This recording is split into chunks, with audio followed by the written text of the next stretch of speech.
La voiture électrique essayée cette semaine est dans le top 3 final des World Car Awards, et ce, dans 3 catégories, pas mal. Et en plus, contrairement à celle de la semaine dernière, elle ne coûte pas le prix d'une maison, bien loin de là. J'en ai pris le volant, évidemment, pendant une semaine. Bonjour et bienvenue sur Charging Station pour un nouveau grand essai électrisant, celui aujourd'hui du tout petit Hyundai Inster.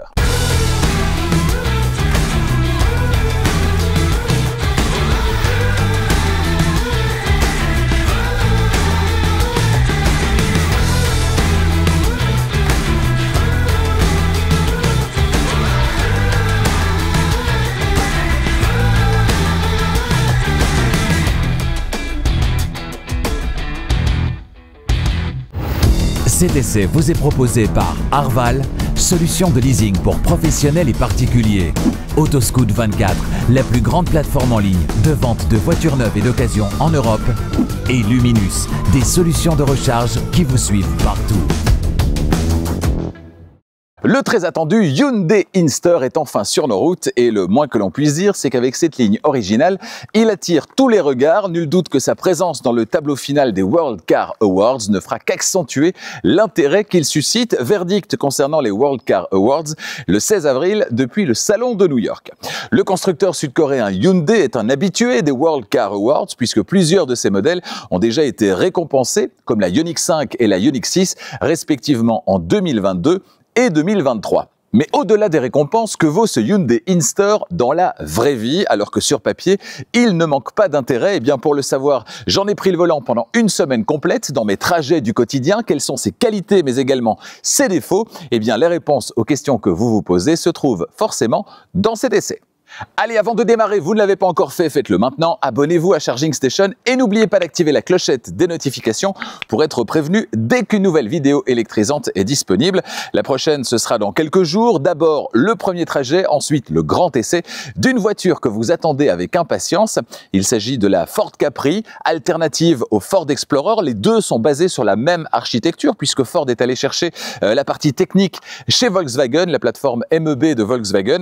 En tout cas, en matière de dynamisme, apparemment, les ingénieurs de Ford ont affiné les réglages pour avoir des sensations un peu différentes de ce qu'on a chez Volkswagen avec la série ID. Bref, j'en prendrai le volant pendant une semaine et vous saurez tout. Est-ce une voiture recommandable en 2025? Eh bien, je répondrai à cette question la semaine prochaine. D'autres essais tout aussi électrisants arrivent durant les prochaines semaines avec des voitures là aussi que vous attendez avec impatience. La liste complète, c'est tout à l'heure à la fin de la vidéo.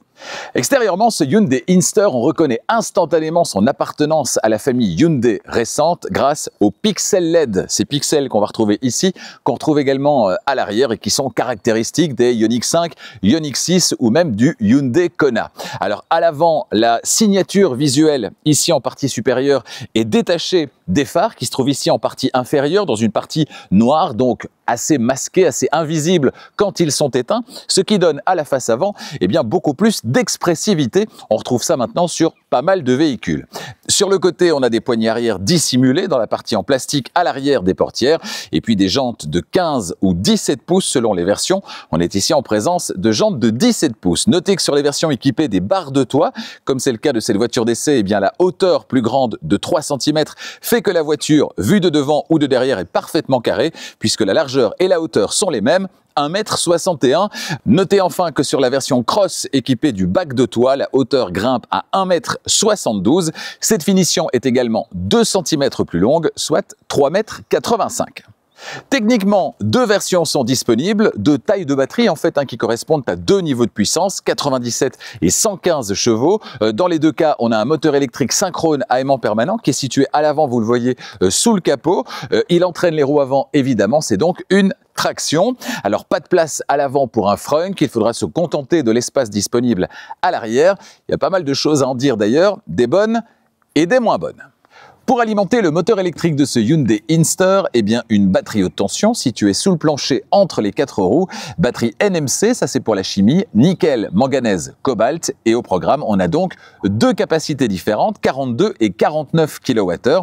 Alors c'est évidemment la version équipée de la plus grosse batterie qui vous emmènera le plus loin sur une seule charge, jusqu'à 370 km sur une seule charge, à 100% évidemment. En théorie, norme WLTP cycle mixte, mais attention aux équipements qui vont donner des coups de canif dans cette autonomie, hein. C'est pas propre à cette voiture, c'est le cas sur toutes les voitures électriques. Attention à ne pas suréquiper votre voiture et notamment de jantes plus grandes qui vont pénaliser l'autonomie. C'est le cas avec ces jantes de 17 pouces, alors qu'en 15 pouces, eh bien, vous pouvez monter jusqu'à 370 km, je le disais. 17 pouces, ça fait directement moins 10 km, on n'est plus qu'à 360 au maximum et toujours en théorie.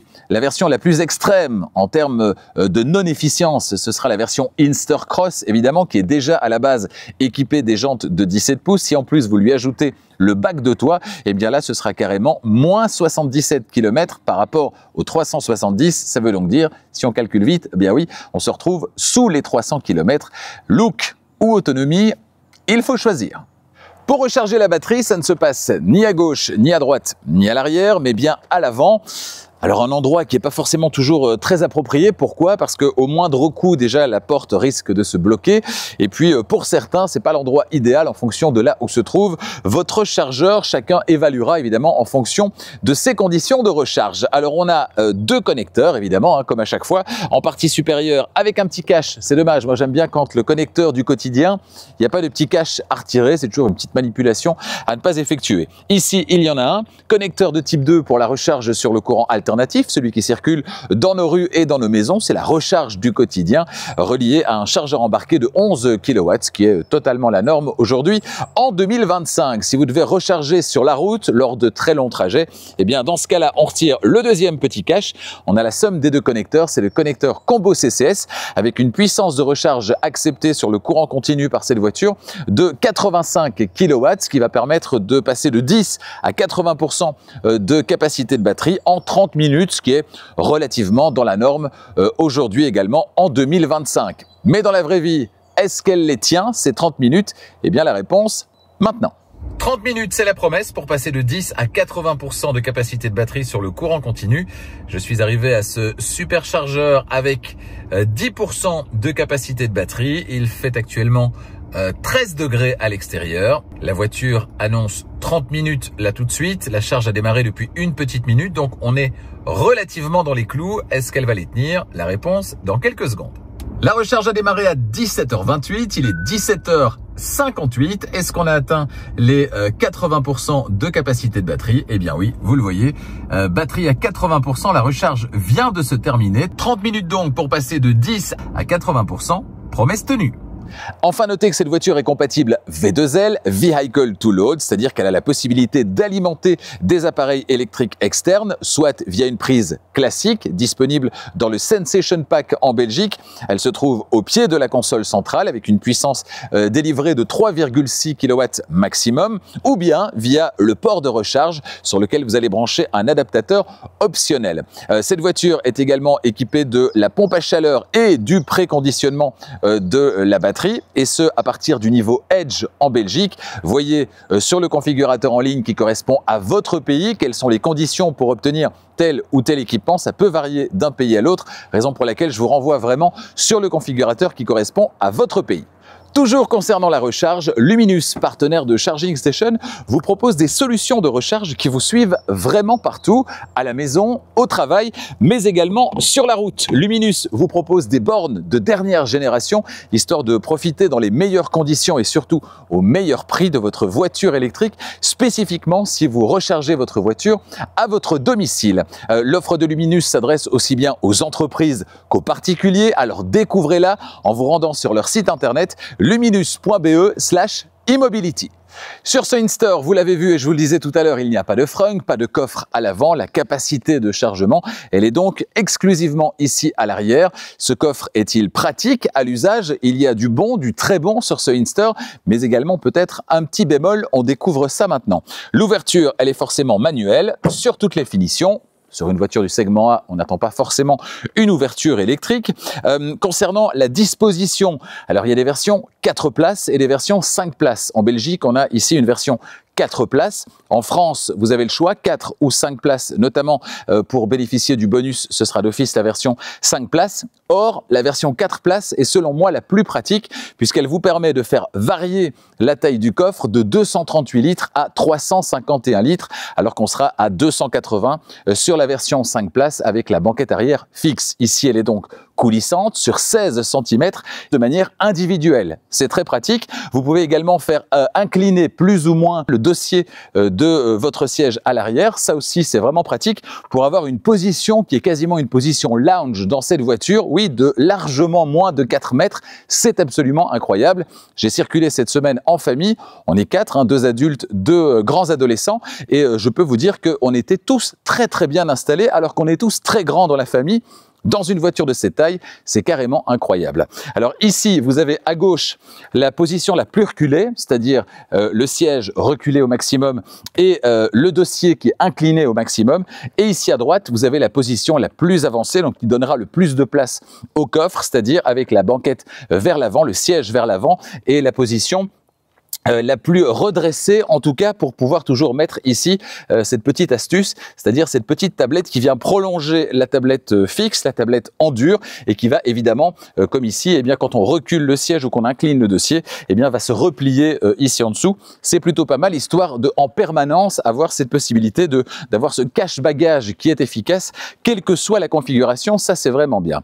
Au niveau des aspects pratiques, alors quelque chose qui est un petit peu moins pratique, c'est peut-être le petit bémol ici à l'arrière, c'est qu'on a ici une hauteur qui n'est pas énorme et du coup à certains moments on se dit mais à quoi finalement sert cette petite tablette? Est-ce qu'il ne vaut pas mieux la retirer complètement, retirer tout ça ici, voilà, et bénéficier simplement de l'espace qui est disponible. Alors évidemment, vous n'avez plus la fonction cache-bagage, mais si je redresse le dossier ici, eh bien dans ce cas-là, là en dessous, je constate que j'ai un énorme espace disponible et en hauteur, du coup, on a vraiment de la place. Vous pouvez allègrement mettre des valises cabines ici à l'arrière et ça devient vraiment très intéressant.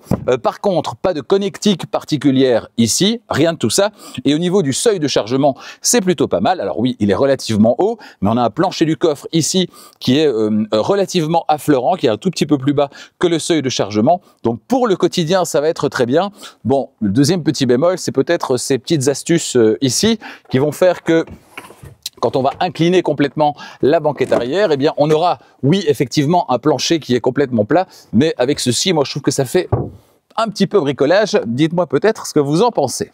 Et puis à partir du deuxième niveau de finition en Belgique, on peut également avoir les dossiers des sièges avant qui se rabattent et qui vous permettent d'obtenir une très belle longueur utile. En l'occurrence ici 1,90 m, ça passe sans problème.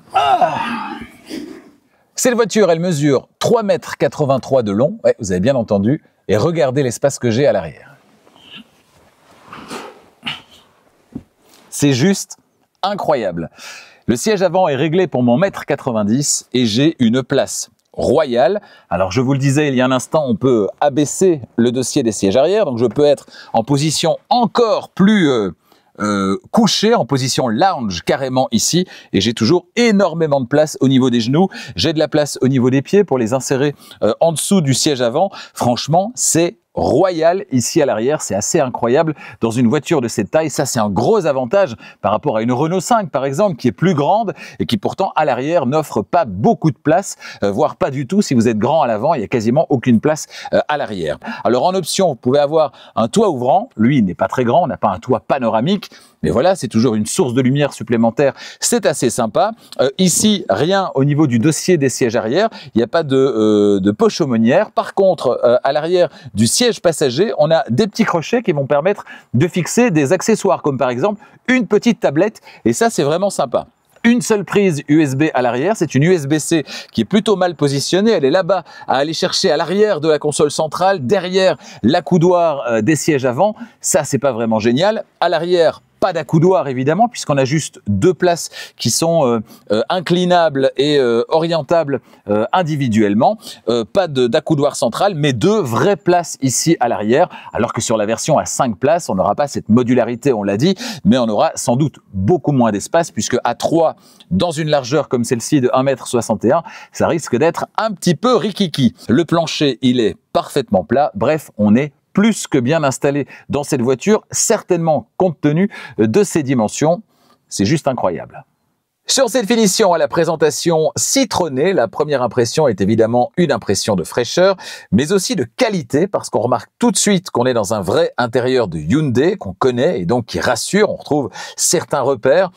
On est bien loin d'un intérieur triste et cheap, plein de piano black dont j'ai horreur, vous le savez, et qu'on voit trop souvent aujourd'hui. Alors sur des véhicules accessibles, mais sur des véhicules aussi beaucoup moins accessibles, c'est encore moins acceptable. Alors oui, il y a beaucoup de plastique dur, mais dans cette gamme de prix et surtout compte tenu de la recherche évidente au niveau de l'intérieur, c'est pas vraiment gênant. C'est un peu comme dans une Mini, j'ai envie de vous dire. C'est-à-dire oui, il y a des plastiques durs, mais il y a aussi une recherche au niveau de l'intérieur. Et quand il y a une recherche au niveau de l'intérieur, bah forcément c'est moins gênant. C'est moderne ici, on est bien loin du tout à l'écran, vous l'avez vu. Chaque chose est à sa place. Les amateurs d'un intérieur plus traditionnel y trouveront certainement leur compte. Et vous, que pensez-vous de cet intérieur? Eh bien, dites-le moi dans les commentaires. La description de l'intérieur de ce Hyundai Inster, on commence par la portière conducteur. En partie haute, on a la poignée d'ouverture. En partie intermédiaire, les vitres et rétroviseurs électriques, rabattables à la demande, ainsi que le verrouillage centralisé. Plus bas, le vide-poche, pas très vaste. À gauche du volant, sur le tableau de bord, le réglage de l'assiette des phares, le frein de parking électrique, l'ESC et plus bas, le déverrouillage du capot. Le volant est à réglage manuel, évidemment. À gauche, on va retrouver le régulateur de vitesse adaptatif, avec ou sans maintien dans la voie de circulation, et puis la gestion de l'affichage dans la partie centrale de l'écran instrument. À droite, la commande vocale, le téléphone, la touche étoile personnalisable, le volume et le bouton mode qui propose également de configurer un raccourci vers une fonction. En maintenant la roulette de volume enfoncée, on peut couper les alertes de survitesse. Merci Hyundai, même si je dois bien vous l'avouer, ça ne résout pas tous les problèmes, on le verra sur la route. À gauche, en partie basse, un accès direct au mode de conduite, ça c'est bien vu. Derrière le volant, des commodos, à gauche les clignotants, l'appel de phare et le mode automatique pour les phares. À droite, les essuie-glaces à l'avant et à l'arrière, puisqu'il y a bien un essuie-glace à l'arrière sur ce Inster. Et à droite, en partie basse, enfin, le sélecteur de vitesse. Derrière le volant, les palettes qui vont permettre de moduler la récupération d'énergie et même d'accéder à la vraie conduite à une pédale, appelée iPedal chez Hyundai. J'y reviendrai sur la route. L'écran instrument ensuite, d'une diagonale de 10,25 pouces, dont l'affichage de la partie centrale est personnalisable à partir des touches sur le volant. Alors, petite démo, il est possible de personnaliser deux choses. D'une part, l'affichage global des écrans et puis la partie centrale dont je vous parlais, l'affichage des informations qui vont s'y trouver. Alors, comment ça se passe avec le petit bouton à gauche sur le volant? Alors là, on peut naviguer de manière horizontale. On a là les aides à la conduite, on a les informations de conduite. On a également ici une petite boussole. Et puis on a en l'occurrence ici la pression des pneus. On revient ensuite ici, on peut appuyer sur OK pour les réglages ou bien descendre avec la petite roulette. Là, j'ai les informations de conduite du trajet actuel. Je peux les avoir après la recharge, je peux les avoir depuis la réinitialisation. Ensuite, l'aide d'autonomie qui vous indique minimum, maximum et moyenne. La consommation, en l'occurrence d'énergie. Et ici, la vitesse exprimée en chiffres. Et on revient ensuite, voilà, sur le trajet actuel. On va se remettre sur les aides à la conduite. Alors, bien sûr, pas d'affichage tête haute dans cette voiture. Au centre de la planche de bord, on a par contre l'écran d'infodivertissement d'une diagonale lui aussi de 10,25 pouces. On y revient dans la suite. En dessous, les deux aérateurs centraux et au centre, les feux de détresse. Ensuite, à gauche, le bouton de démarrage et en partie centrale, un bandeau de commande avec de gauche à droite le bouton rotatif de réglage du volume, la carte, le menu navigation, une deuxième touche étoile personnalisable, les plages ou stations précédentes et suivantes, le menu radio, le menu média, le menu des réglages, setup, et puis encore un bouton rotatif qui permet d'accéder à la plage ou station précédente ou suivante. C'est un peu redondant par rapport aux touches centrales. Plus bas, les commandes de chauffage et climatisation. Et puis plus bas à gauche, trois touches, le auto hold, le menu caméra et les bips de parking. Et puis à droite, des emplacements pour d'autres fonctions, notamment ici, en partie supérieure, vous le voyez, les sièges chauffants sur 2 niveaux. Ensuite, une grande bouche qui va renfermer un pad de recharge par induction pour un seul smartphone, qui n'est pas de série sur toutes les finitions, attention. Face aux passagers, un espace de rangement avec les prises USB. Il y a 2 prises USB, une A et une C, ainsi qu'une prise 12 volts. Plus bas, en partie centrale, encore un espace de rangement, un vide qui donne entre les deux sièges avant une belle sensation d'espace. Et puis tout en bas, si vous avez coché l'option, évidemment, eh bien la prise 220 volts, la prise classique, ça fait partie du pack qui contient la fonction V2L. Plus en arrière, l'accoudoir central, en partie supérieure, et puis en partie basse, 2 porte-gobelets et un petit espace entre les deux pour ranger la clé par exemple. Notez que l'accoudoir et le bloc porte-gobelet sont solidaires du siège conducteur. Il bouge donc avec lui en avant et en arrière. La boîte à gants, enfin, elle est de contenance correcte sans plus. Elle n'est pas recouverte de feutrine, c'est un petit peu dommage. Alors, on va s'intéresser à deux choses. D'abord, la caméra de recul. Pour ça, je l'appelle avec le petit bouton ici sur le tableau de bord. J'ai droit à quoi? Eh bien, très classiquement, l'affichage de l'image de la caméra arrière ici à gauche, l'affichage à droite de la vue 360 degrés. Je peux aller dans les menus ici, changer la vue. Voilà, en obtenant par exemple cette vue qui peut être extrêmement pratique également, même si ce véhicule ne le justifie peut-être pas parce qu'elle est de dimension assez réduite. On va revenir ici également, ça c'est plutôt sympa vers l'arrière. On peut appuyer également ici, dans ce cas-là on a une vraie vue 360. Bon, c'est pas très utile au quotidien, mais voilà, c'est assez rigolo. En tout cas, c'est disponible. On a ici les options qui sont disponibles également. On peut revenir ici en arrière et on appuie sur ce bouton pour revenir sur l'écran par défaut. Ensuite, on va simuler un trajet vers Marseille, évidemment. Là, la batterie est chargée à 26%. Navigation, rechercher, Marseille, calcul en cours. Alors, j'ai pas fait un très long trajet avec cette voiture, pour être très honnête avec vous.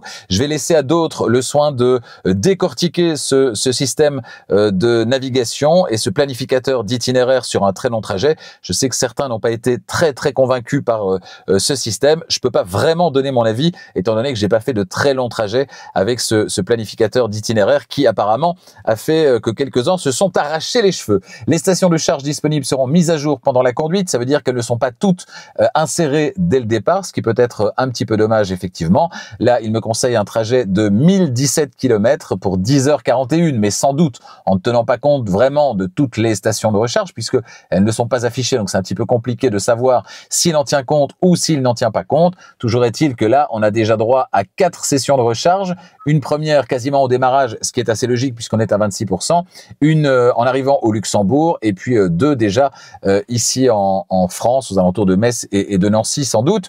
Voilà, donc pour le reste, je peux pas trop vous en parler, donc je vais pas m'avancer, je vais pas vous dire des bêtises. Tout ce que je peux vous dire, c'est que j'ai pas eu vraiment l'occasion de le tester et que je vais faire confiance à mes petits camarades qui vous proposent des essais sur de très longues distances avec le planificateur d'itinéraire. Et effectivement, vous me l'avez dit, mais je l'ai vu et entendu également, il n'a pas donné entière satisfaction à tout le monde. Avant de prendre la route, quelques mots à propos du système d'infodivertissement. Alors ici, vous le voyez, c'est l'écran par défaut. C'est un petit peu l'écran zen, j'ai envie de dire, avec quelques informations, mais c'est très léger. Ici, la date, l'heure, le média en cours de lecture, un petit aperçu de là où vous vous trouvez. Et puis ici, précisément là où vous vous trouvez, et la température extérieure et la météo. En l'occurrence ici, un petit nuage, même s'il y a de temps en temps un petit rayon de soleil.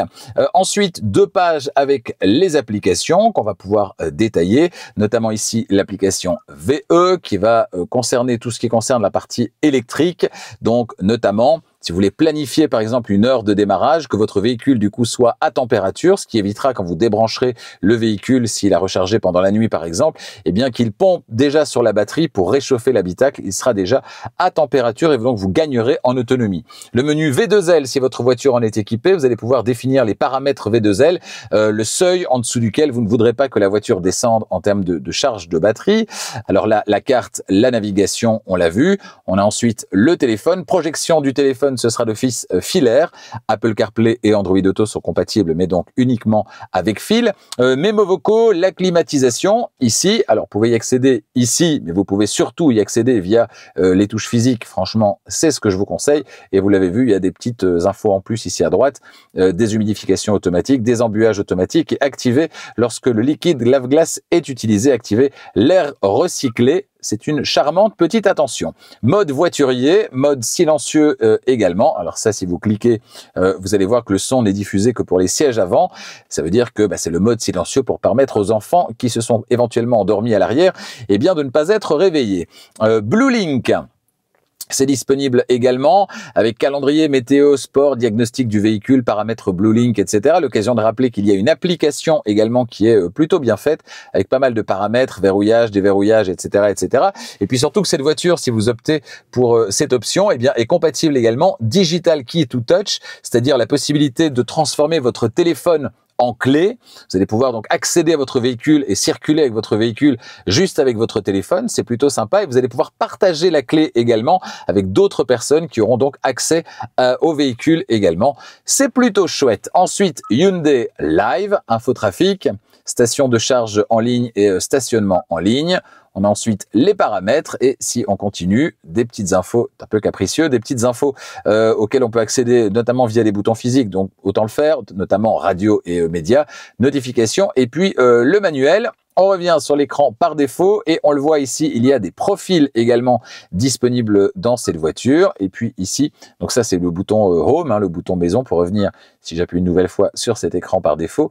Et puis ici encore des petits boutons, éteindre l'écran, modifier les icônes de l'écran d'accueil.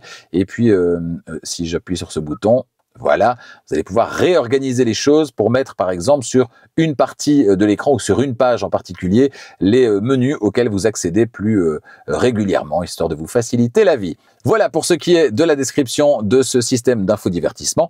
Je vous propose d'aller faire un petit tour sur la route où je vais vous livrer mes conclusions après une semaine au volant de ce Inster. On est dans une petite voiture électrique, mais une voiture électrique moderne. L'accès et le démarrage main libre sont donc de série sur toutes les finitions. Malheureusement, si la suppression des alertes de survitesse peut se faire via un appui lent sur la touche mute sur le volant, les alertes de distraction et de changement de vitesse maximale autorisée, elles, vous obligent à aller fouiller dans le système d'infodivertissement pour les supprimer. Et il faut le faire à chaque démarrage. Obligation européenne oblige. Quel dommage!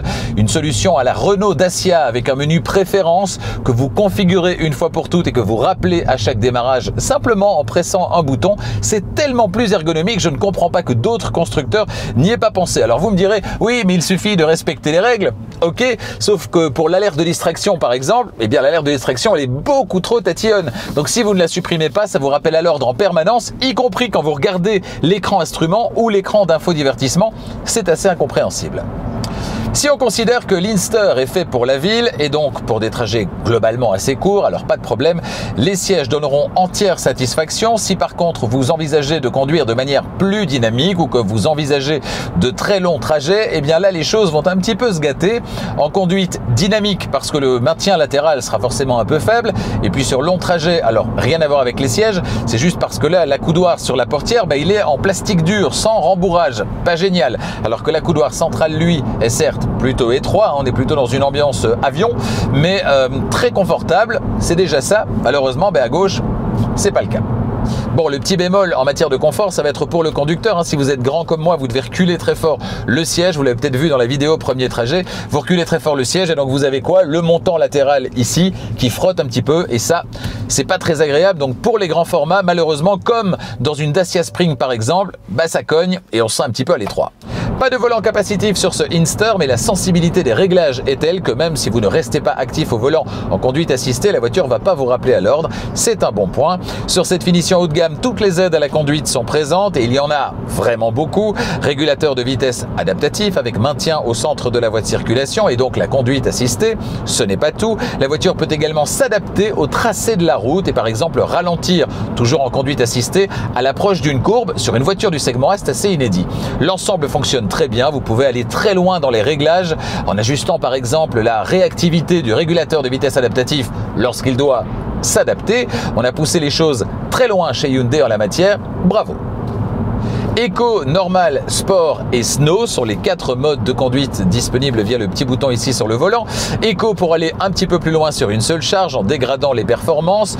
Normal, le bon compromis pour le quotidien. Sport qui n'a rien de sportif mais qui va se montrer le plus dynamique. Et puis Snow pour vous tirer d'un mauvais pas sur terrain glissant. La motricité est très bonne, ce qui n'est pas toujours le cas avec une traction 100% électrique, même celle qui offre des puissances relativement modestes comme ce Inster. Évidemment, on ne va pas vraiment parler de voiture plaisir, en tout cas il ne passera pas par la puissance, mais le plaisir au volant de cette voiture sera quand même celui de se faufiler très facilement en ville en ne prenant pas de place, en étant positionné assez haut, ce qui est toujours agréable en conduite urbaine. C'est définitivement plus la reine des villes que la reine des routes, même si sortir des villes, faire des trajets routiers, autoroutiers ne lui fait absolument pas peur, bien loin de là, et en plus dans le plus grand des conforts, y compris pour les passagers à l'arrière.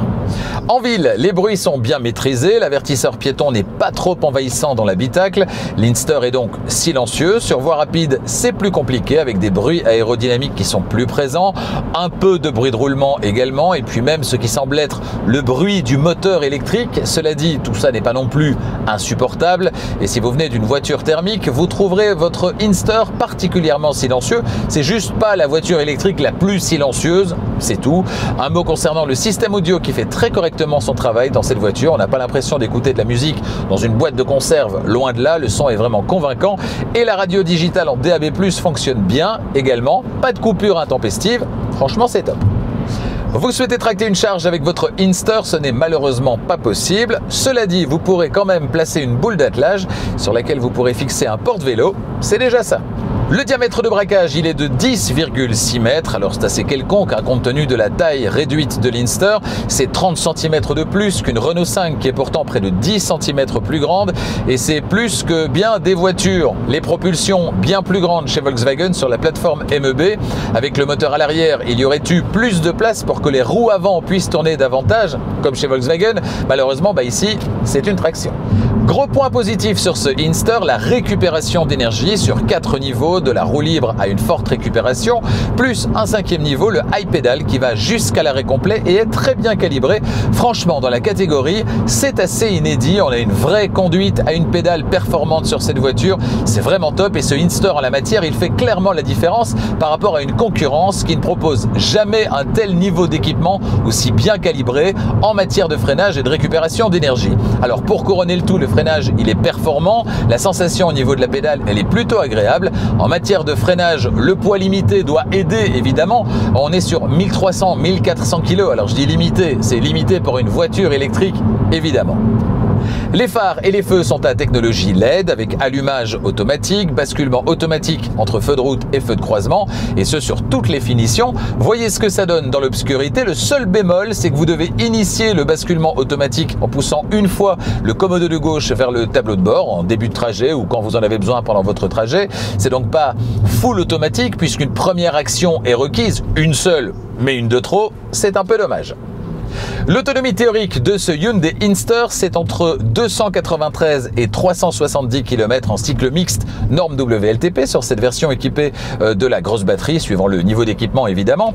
J'ai opté la plupart du temps pour une conduite tranquille, tout en conduisant de temps à autre de manière plus dynamique. Et côté thermomètre, il a fait entre 3 et 17 degrés cette semaine. Sur l'ensemble du test, j'ai parcouru un petit peu moins de 600 km avec 2 trajets par jour de 50 km, mes trajets domicile-travail du quotidien. En tenant compte de ces conditions, de ces paramètres, je suis arrivé à une moyenne de 16,5 kWh au 100. Cette valeur, elle va me permettre de rouler un petit peu moins de 300 km réels sur une recharge à 100%, ce qui est vraiment très bien, hein, surtout si on tient compte des parcours de cette semaine, à savoir principalement de l'autoroute, ce qui n'est pas vraiment son terrain de jeu préféré. Si on supprime les voies rapides ou si on réduit les voies rapides, on peut espérer se rapprocher encore un petit peu plus, se rapprocher de la valeur WLTP. C'est franchement une bonne surprise.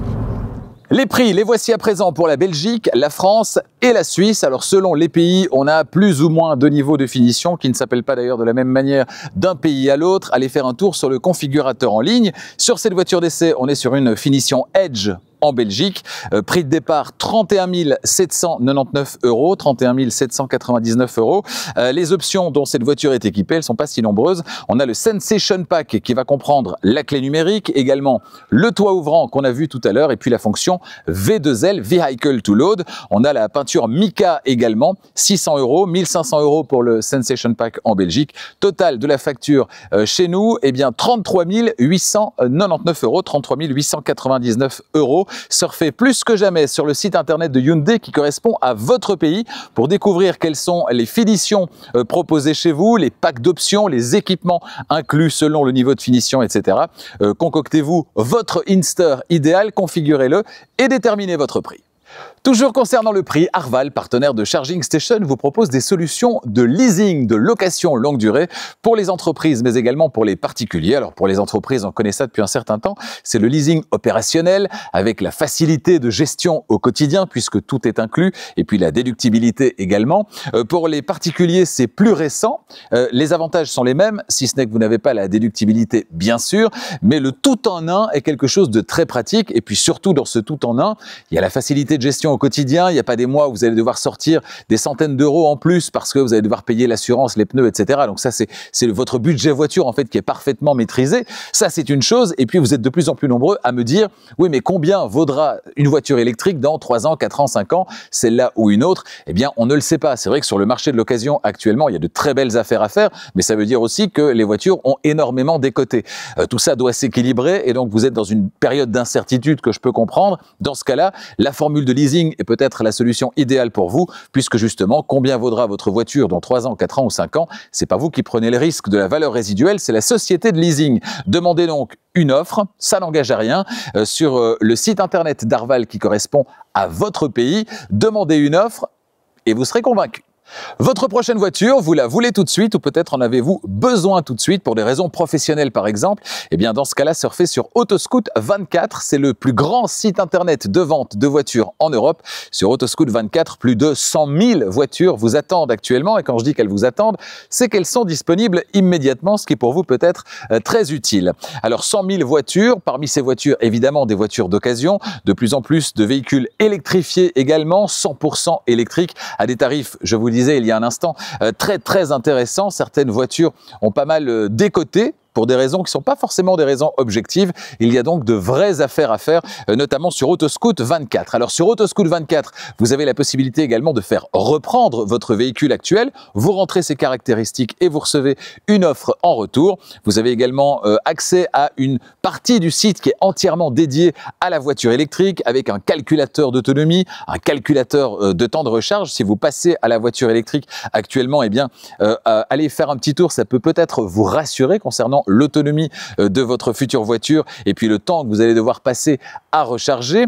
Autoscout24, c'est le site internet, mais c'est également l'application Autoscout24 qui vous permet d'avoir tout Autoscout24 avec les mêmes capacités de recherche, la même puissance de recherche que via le site internet, simplement dans votre main, dans votre poche, sur l'application qui est entièrement gratuite et disponible évidemment sur toutes les plateformes. N'hésitez pas à la télécharger, ça peut toujours servir. Autoscout24.be, c'est pour la Belgique. Autoscout24.fr, c'est pour la France. Allez y faire un petit tour, vous serez surpris des prix et notamment des voitures électriques. Un encombrement réduit, un espace intérieur généreux, alors pas vraiment à l'avant, on l'a vu, mais bien à l'arrière. Une récupération d'énergie extrêmement bien calibrée avec une vraie conduite à une pédale, un freinage convaincant également, une belle efficience et donc une autonomie qui est extrêmement convaincante, etc. etc. Pas de doute, ce Inster mérite sa présence dans le top 3 final des World Car Awards. Il coche pas mal de cases. Mais attention, avant de pousser frénétiquement les portes du concessionnaire le plus proche pour signer un bon de commande, gardez quand même à l'esprit que tout n'est évidemment pas parfait. Ces quelques défauts, un espace très mesuré pour les grands gabarits au volant, en largeur évidemment, et puis un capteur d'attention du conducteur très tatillon, pour ne pas dire franchement mal réglé, et plus globalement des bips pas vraiment évidents à couper, mis à part les bips de survitesse via une touche sur le volant. Cher constructeur, inspirez-vous s'il vous plaît du menu My Safety Perso de chez Renault Dacia et tout ira beaucoup mieux. Alors au final, Citroën IC3, Leapmotor T03, Dacia Spring ou Hyundai Inster, laquelle est-ce que je choisirais? Laquelle vous choisiriez? Eh bien, dites-le moi dans les commentaires et je vous proposerai certainement très bientôt une vidéo dans laquelle je vous donnerai mon avis après les avoir essayées toutes les 4. À bientôt sur Charging Station pour d'autres essais électrisants. Le prochain, ce sera donc la semaine prochaine, premier trajet et ensuite le grand essai de la Ford Capri. Vous saurez tout après une semaine à son volant. D'autres essais électrisants durant les semaines suivantes. Le Tesla Model Y, nouvellement renouvelé. Eh bien, je vous dirai tout également sur cette dernière génération, sur cette évolution du best-seller de chez Tesla. Ensuite, on ira chez Skoda. Le Skoda Elroq sera bientôt à l'essai sur Charging Station. Un Skoda Elroq avec ses détails Simply Clever, chers à la marque, et un rapport prix-prestation qui s'annonce absolument canon. Qu'en est-il au quotidien? Là aussi, j'en prendrai le volant pendant une semaine. Bientôt, d'autres essais. Chez Alfa Romeo, il cartonne en ce moment l'Alfa Romeo Junior dans sa version 100% électrique, évidemment. Là aussi, vous saurez tout. Bientôt à l'essai sur la chaîne, le Smart Hashtag 5, ce gros SUV très premium à l'intérieur. Là aussi, je vous dirai tout. Et puis, je peux vous dire qu'on ira bientôt jeter un petit coup d'œil à l'intérieur et à l'extérieur de la nouvelle Mercedes CLA. Chez Mercedes, on a tout mis à la poubelle. On redémarre avec une nouvelle génération de véhicules et je peux vous dire que l'upgrade, la mise à jour, l'augmentation des performances, elle est absolument hallucinante. On détaillera tout ça avec beaucoup d'images, intérieur, extérieur, tout en détail. Vous verrez tout et vous saurez tout dans cette vidéo que je vous prépare dans les tout prochains jours. Merci d'être fidèle à Charging Station. Merci d'avoir regardé cette vidéo. Si vous l'avez aimé, un petit pouce, un petit partage, ça fait plaisir. Vous êtes plusieurs centaines à partager les vidéos de Charging Station chaque semaine et ça aide évidemment à faire grandir la chaîne. Donc merci infiniment au nom de toute l'équipe. Vous n'êtes pas encore abonné, faites-le maintenant et n'oubliez pas d'activer la clochette des notifications pour être prévenu dès qu'une nouvelle vidéo électrisante est disponible. Merci de votre fidélité et à bientôt.